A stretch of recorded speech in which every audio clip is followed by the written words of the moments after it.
Sir, business owner कहते हैं कि हमें सही लोग मिलते ही नहीं या जुड़ते ही नहीं हमारे बिजनेस से। इस बारे में आप कुछ बताइए सर।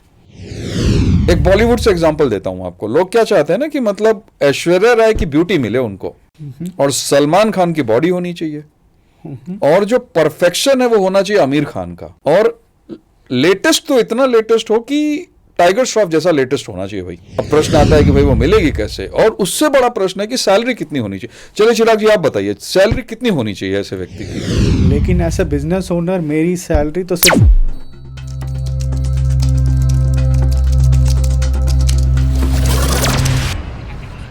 नमस्कार और स्वागत है आपका शिक्षक जी एचआर पॉडकास्ट में। इंडिया का एकमात्र एचआर पॉडकास्ट जो डेडिकेटेड है आप जैसे बिजनेस ओनर्स के लिए, वो भी 2 भाषा में। मैं हूं आपका होस्ट चिराग, और आज हम बात कर रहे हैं एक बहुत ही इम्पॉर्टेंट विषय पे, यानी आपकी स्मार्ट टीम बनाने के बारे में। और जब आप स्मार्ट टीम बनाते हैं तो वो आपकी ए टीम बन जाती है। आज है हमारे साथ डॉक्टर विवेक सर, जो हमें बताएंगे कि आपकी ए टीम कैसे बनाई जाए। और याद रखिए, बिजनेस का हर एक डिसीजन बहुत इम्पॉर्टेंट होता है। एक सही हायर आपके बिजनेस को ऊपर ले जा सकता है, और एक गलत हायर आपका पूरा मल्टीप्लिट कर सकता है। तो चलिए मिलते हैं डॉक्टर विवेक सर से और शुरू करते हैं podcast. Sir, welcome again to this podcast on this episode, जहाँ पे हम बात करेंगे अपनी स्मार्ट टीम बनाने के बारे में, और लोगों को बताएंगे कैसे बनाएं अपनी स्मार्ट टीम को एक ए टीम। Welcome sir. नमस्कार चिराग जी, और बहुत बहुत धन्यवाद इस सबसे इम्पॉर्टेंट टॉपिक को उठाने के लिए कि टीम कैसे बनाएं। तो मैं खुद बहुत उत्सुक हूं इन सब चीज़ों को लोगों तक शेयर करने के लिए, उनको best of the best practice देने के लिए। तो चलिए शुरुआत करते हैं। मेरा आपसे पहला सवाल, सर, बिजनेस ओनर कहते हैं कि हमें सही लोग मिलते ही नहीं या जुड़ते ही नहीं हमारे बिजनेस से, और बोलते हैं कि एक्सपेक्टेशन हमारी ऐसी रहती है जो कभी मैच नहीं होती। इस बारे में आप कुछ बताइए सर। जी बिल्कुल, मतलब समझिए कि जब एक्सपेक्टेशन की बारी आती है तो उस समय एक बॉलीवुड से एग्जांपल देता हूं आपको। लोग क्या चाहते हैं ना कि मतलब ऐश्वर्या राय की ब्यूटी मिले उनको, और सलमान खान की बॉडी होनी चाहिए, और जो परफेक्शन है वो होना चाहिए आमिर खान का, और लेटेस्ट तो इतना लेटेस्ट हो कि टाइगर श्रॉफ जैसा लेटेस्ट होना चाहिए भाई। मतलब what does it mean is that कि सारी चीजें उनको मिल जाए एक जगह पे, ब्यूटी भी मिले, बॉडी भी मिले, परफेक्शन भी मिले, एडवांसमेंट भी मिले। ये एक एक्सपेक्टेशन है आज के बिजनेस ओनर की, सारी चीजें मिलनी चाहिए उनको। अब प्रश्न आता है कि भाई वो मिलेगी कैसे, और उससे बड़ा प्रश्न है कि सैलरी कितनी होनी चाहिए। चलिए चिराग जी आप बताइए, सैलरी कितनी होनी चाहिए ऐसे व्यक्ति की? लेकिन ऐसे बिजनेस ओनर मेरी सैलरी तो सिर्फ कैरेक्टर आर्टिस्ट देने लायक रहेगी, जैसे कि नवाजुद्दीन सिद्दीकी। जी जी बिल्कुल बिल्कुल, मतलब we do respect to the everyone here, लेकिन ये ना बहुत बड़ी एक धारणा बन गई लोगों में।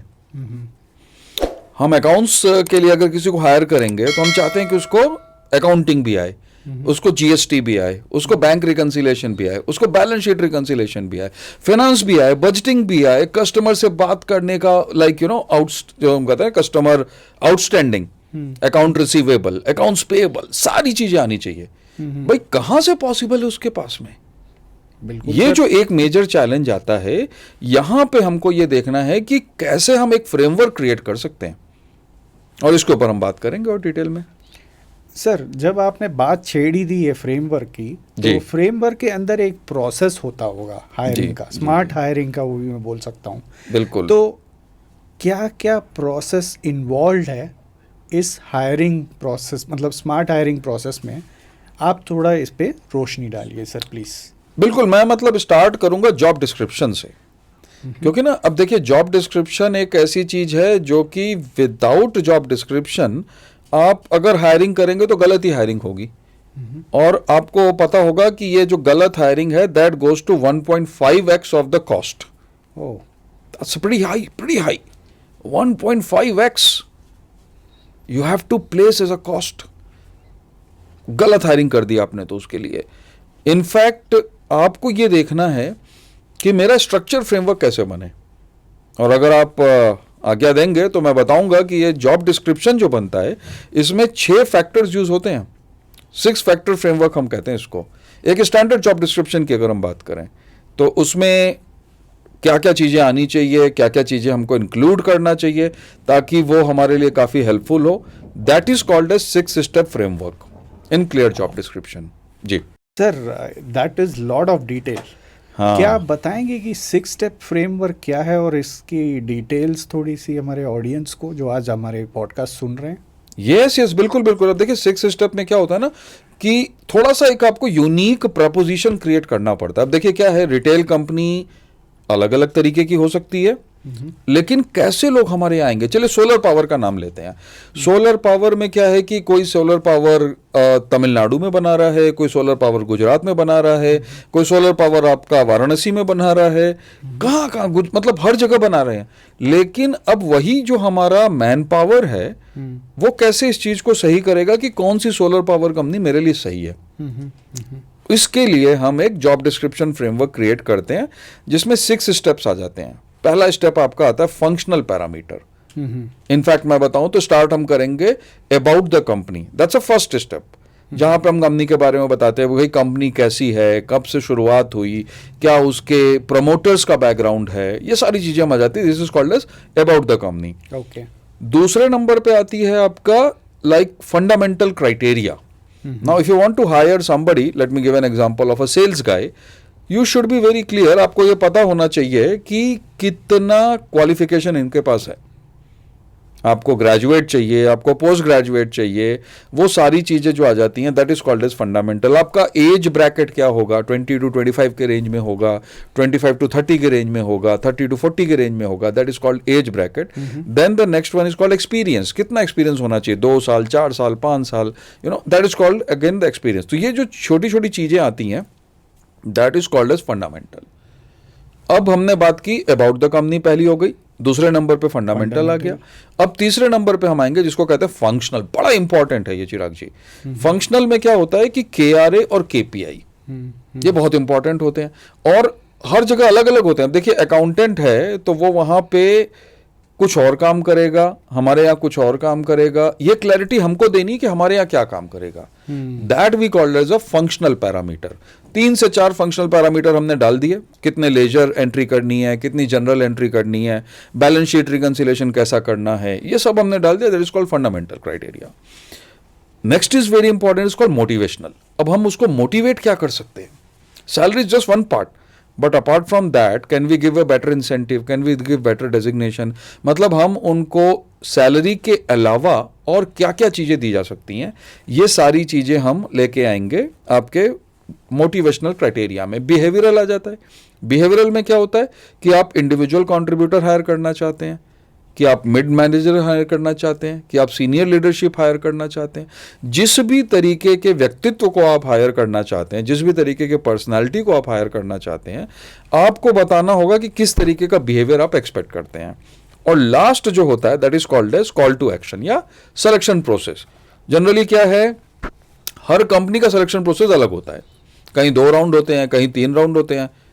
कई बार तो ये होता है कि लोग, मतलब मैं तो विशाल मेगा मार्ट की बात कर रहा था सिलेक्शन प्रोसेस की कि मतलब लोगों ने कहा कि मतलब IIT निकालना ज़्यादा सफल है compare to Vishal mega mart में जो मीम आ रही थी उसके बारे में बात कर रहे थे। तो ये जो सिलेक्शन प्रोसेस है ये बड़ा इंपॉर्टेंट है कि आपके यहाँ पे कितने राउंड्स ऑफ इंटरव्यू होंगे, आप असेसमेंट कैसे करेंगे, क्या आप कोई केस स्टडी देंगे, क्या आपका कोई फंक्शनल इवैल्यूएशन होगा।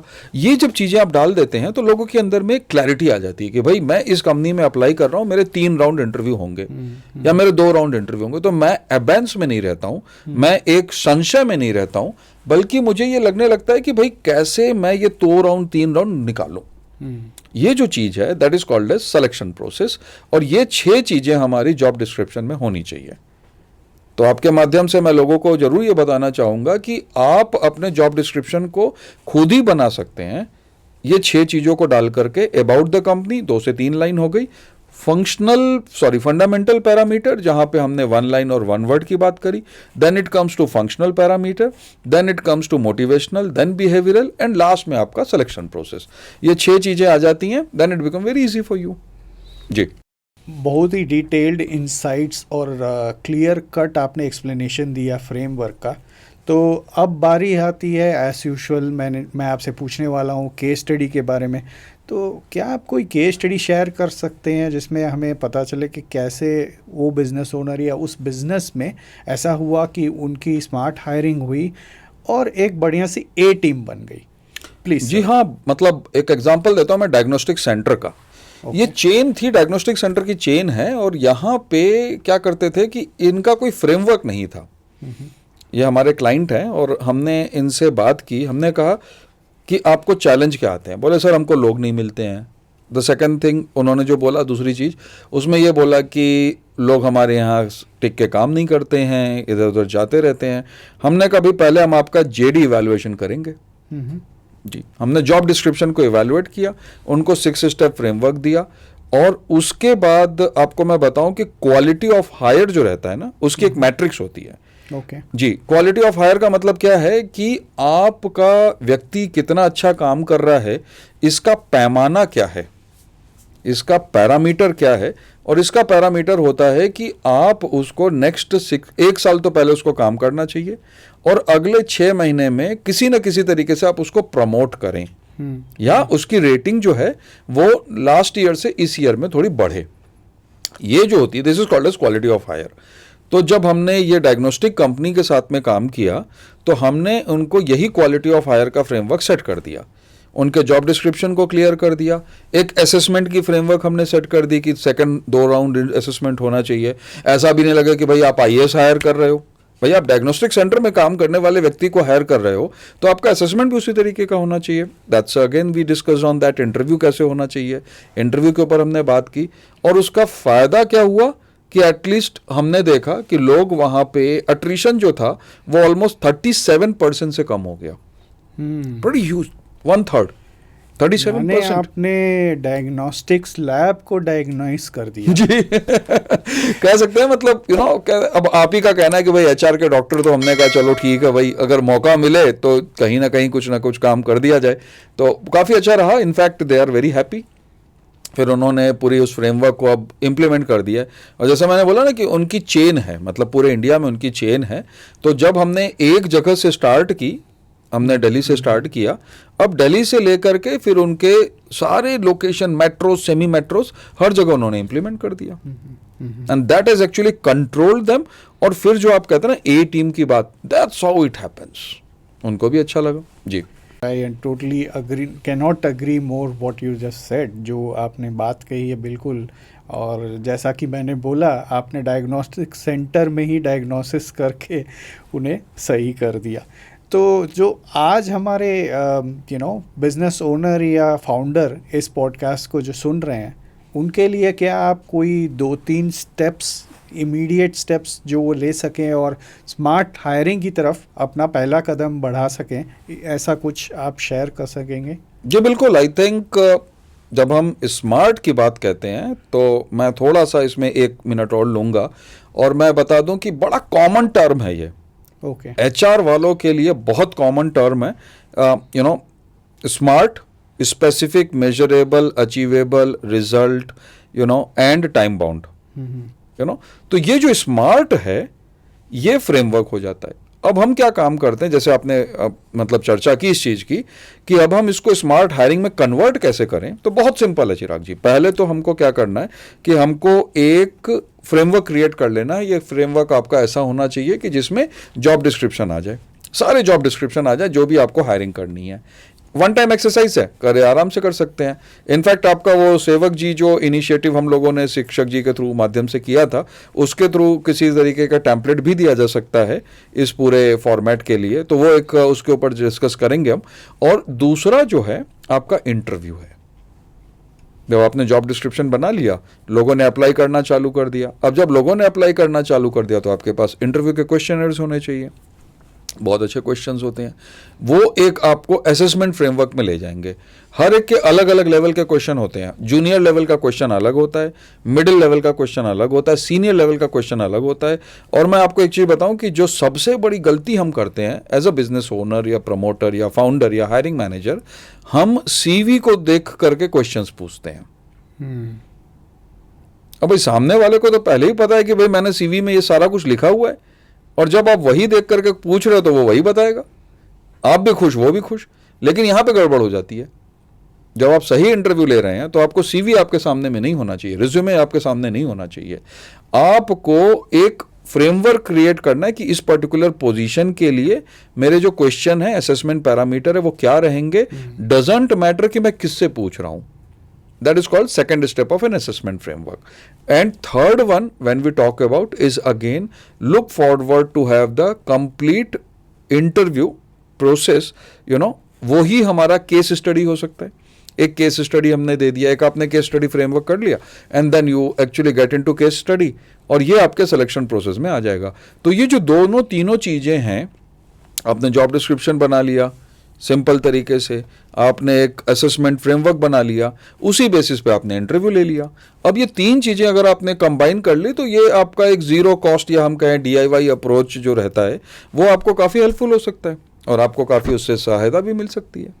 जी 100% स्पॉट ऑन सर। क्या बढ़िया आपने एक्शन टिप्स दिए हैं जिससे बिजनेस ओनर जो है अपना शुरुआती कदम जो है स्मार्ट हायरिंग की तरफ बढ़ा सकते हैं। आज के एपिसोड में हमें ये सीखने को मिलता है कि हायरिंग एक अपॉर्चुनिटी है, उसे स्मार्टली यूज़ करें ताकि आपका बिजनेस आगे बढ़े और स्केल हो, क्योंकि आपका सबसे इम्पॉर्टेंट कैपिटल ह्यूमन कैपिटल है। अगर आपको शिक्षक जी से जुड़ना है और जानना है हमारे टेम्पलेट्स या फिर अलग प्रोग्राम्स के बारे में, तो नीचे दी गई डिस्क्रिप्शन में लिंक या फिर स्कैन कोड या फिर नंबर पे हमें व्हाट्सएप पे पिंग करें।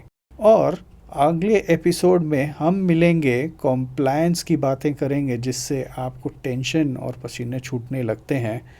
तब तक के लिए हमसे जुड़े रहिए, मिलते हैं अगले एपिसोड में।